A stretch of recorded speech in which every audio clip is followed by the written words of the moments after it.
Tenemos la fortuna doblemente de estar aquí en el Palacio del Adivino, este gran y majestuoso, icónico palacio en Uxmal, y también tenemos con el gran experto, con el señor José Juchín Herrera, quien es el responsable de la zona arqueológica de Uxmal y de la ruta PUC.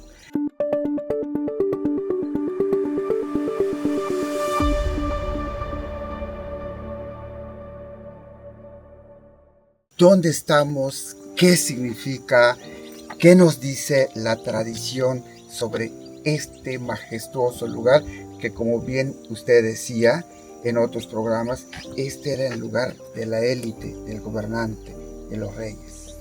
Bueno, antes que nada, Freddy, mira, estamos en este lugar y precisamente en este punto pues es para compartir con las personas que nos están viendo en tu canal y que bueno, que es una oportunidad que desde este punto puedan ver la grandiosidad de cada uno de los monumentos desde el templo, desde la parte superior del Templo del Adivino.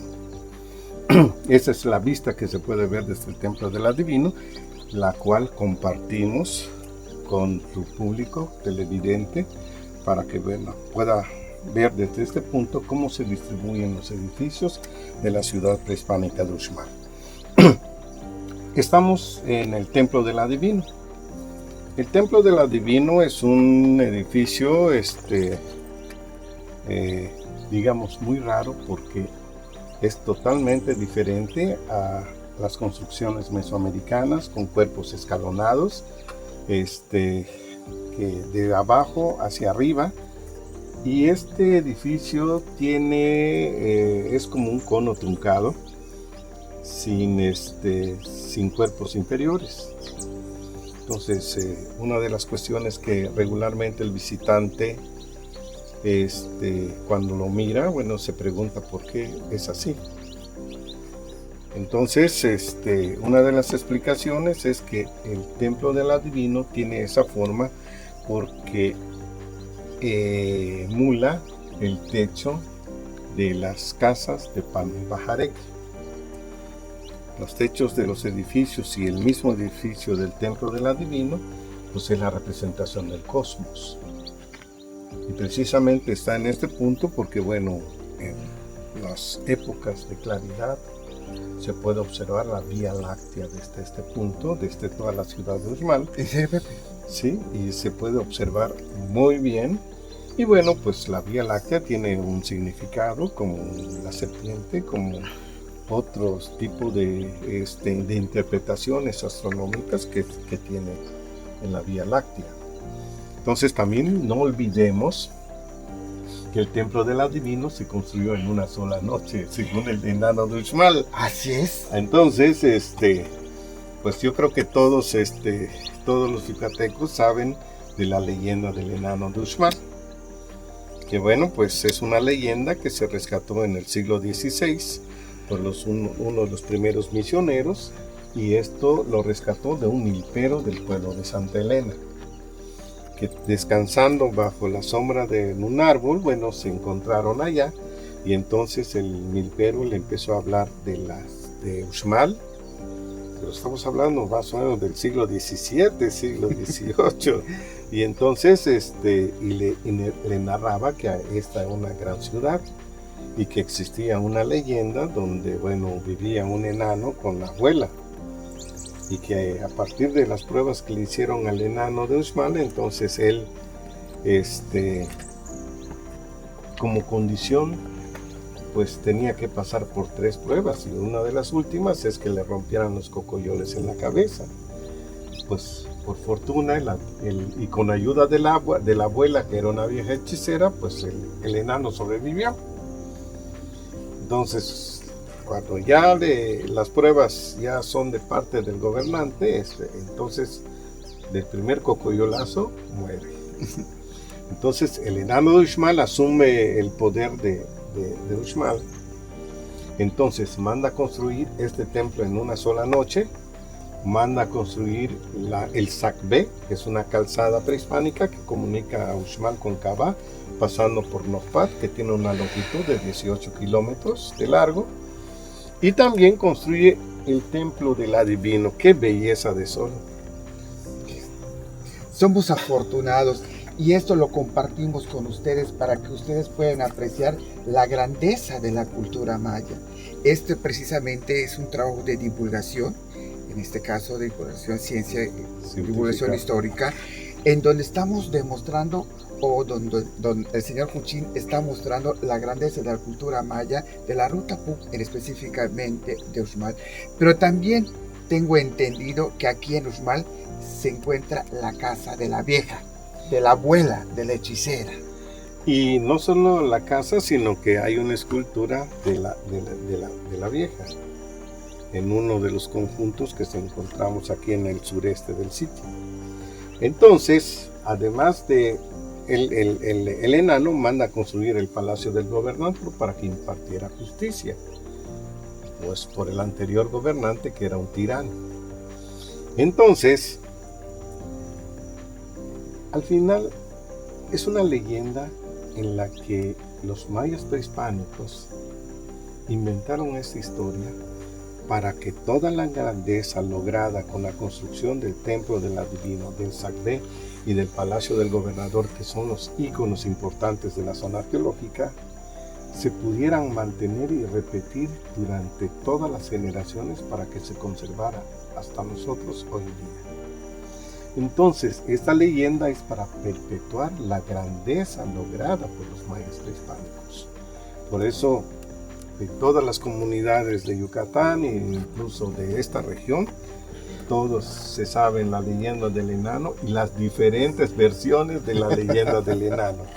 Entonces, eso es con el propósito de no perder de vista quiénes somos, qué logramos como cultura y cuál fue la gran obra de nuestros ancestros en esta región. Entonces, por eso podemos disfrutar de toda esta belleza arquitectónica y de esta gran ciudad, junto con esos elementos orales que hasta hoy conservamos y esperemos que se sigan perpetuando para las futuras generaciones. Se habla mucho en la cultura maya de la montaña, de la cueva montaña. ¿Este edificio es parte de la cueva montaña y qué significa? Mira, esta es una de las interpretaciones por la altura, por la relación que tiene también con las entradas principales, pues que la montaña es el lugar donde yacen los dioses, donde se pueden comunicar los gobernantes con el pueblo y con los dioses, ¿no? Por el tamaño, por las dimensiones, por las características, bueno, siempre se asocia con una montaña. Y esas montañas también son elementos míticos en las diferentes culturas mesoamericanas, ¿no? Y de ahí también el origen también de aquellos que salen del Mictlán, que fundan el altiplano central. Entonces también salen de una montaña, de una caverna. Entonces, esas cuestiones tienen que ver con todas las creencias, con todas las costumbres, con todo el origen de los dioses y también con el inframundo. Entonces, con el Mictlán. Entonces, todo esto es lo representado en la arquitectura. Ahora, tenemos elementos asociados a los dioses, símbolos que se asocian con Venus, elementos, estilos arquitectónicos, porque este edificio en el que estamos, que es el Templo 4, es un estilo del norte de Campeche, es un estilo Chenes. Ahora, el estilo Chenes, debemos de comentarles que el estilo Chenes tiene un recubrimiento muy grueso de estuco modelado, que es lo que da el volumen a Itzamná, al Dios Supremo. Eso lo podemos ver en otros sitios del norte de Campeche. Ahora, ese mismo elemento que está en el norte de Campeche se representa en el Templo 4 del Adivino, pero con el labrado de la piedra. Entonces el recubrimiento de estuco que lleva toda la fachada es muy delgada, no tan gruesa como los que están en la región Chenes. Entonces es un estilo Chenes, pero con una técnica local del Puco, con un corte de la piedra, con una finura en los diseños y con una delgada capa de estuco que recubría toda la fachada. Y en sí es otra vez el templo, en las representaciones del dios de la lluvia que flanquean las esquinas de la entrada principal de este templo, y también la escalinata principal que está flanqueada por una cascada de mascarones del dios de la lluvia. Entonces, esta representación del dios supremo, pues la entrada del aposento es o un del fauce. cuarto son las fauces de la serpiente, donde podemos ver los dientes, podemos ver la nariz, podemos ver los ojos, las pestañas dobladas. Entonces es una cara en sí, pero es la cara del dios de Tzamna. Entonces, que es uno de los elementos importantes y que todavía nos falta entender por qué un templo de la región Chenes está en uno de los edificios más importantes de Uxmal. Entonces eso nos lleva a poder generar hipótesis. Había una alianza matrimonial porque bueno, tú no vas a poner una fachada del vecino, un valor muy importante del vecino en tu casa, ¿no? Entonces ahí hay cuestiones, hay alianzas políticas, alianzas matrimoniales, cuestiones económicas que jugaron papeles muy importantes en el desarrollo de esta gran cultura. Pero también pudieron también ser modas, porque también tenemos edificios con columnas con sillares, que eso es muy común en Campeche, pero que también tenemos alguna arquitectura doméstica, digamos, o ceremonial aquí en Uxmal. Entonces, como todas las ciudades, entonces modernas y las prehispánicas, tenemos en una introducción de estilos, de formas de construcción que no son las nativas del lugar, pero que de alguna manera son como estilos de las que se apropian, pero también no solo vemos Chenes en Uxmal, Chenes en Uxmal, sino que la arquitectura Puc las vemos en Chilichartún, las vemos en Ixbalán, las vemos en muchas ciudades prehispánicas de la península de Yucatán, incluso las tenemos también en Campeche, en Itzná. Entonces tenemos que pensar que la sociedad maya había una interacción en toda esta sociedad, habían intercambios comerciales de estilos arquitectónicos, de materiales de construcción y también de objetos, y eran ciudades vivas como las nuestras. Entonces, bueno, eso nos permite inferir y que, bueno, todo este movimiento que había en la época prehispánica, pues es como la que tenemos hoy, nada más que a diferente escala, ¿no? ¿Y cuáles eran los planetas que encantaron? Porque veo que Venus era algo así como una fuerza poderosa en la cultura maya. Mira, en el Códice Dresde hay un individuo sentado con un ojo pelado que era la representación de un astrónomo, ¿no? Que lo interpretamos como un astrónomo. Pero los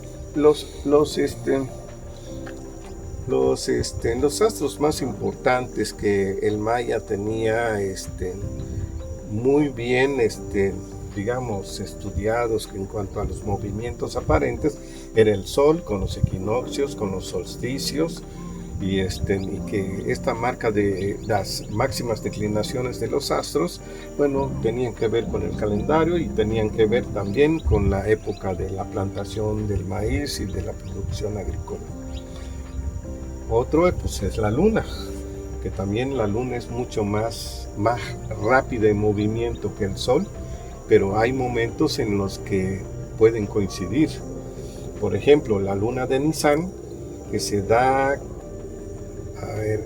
la primera luna llena después del equinoccio de primavera, que no se da todos los años, entonces coincide la luna en la salida y el sol en la puesta, que se le llama la luna de Nisan.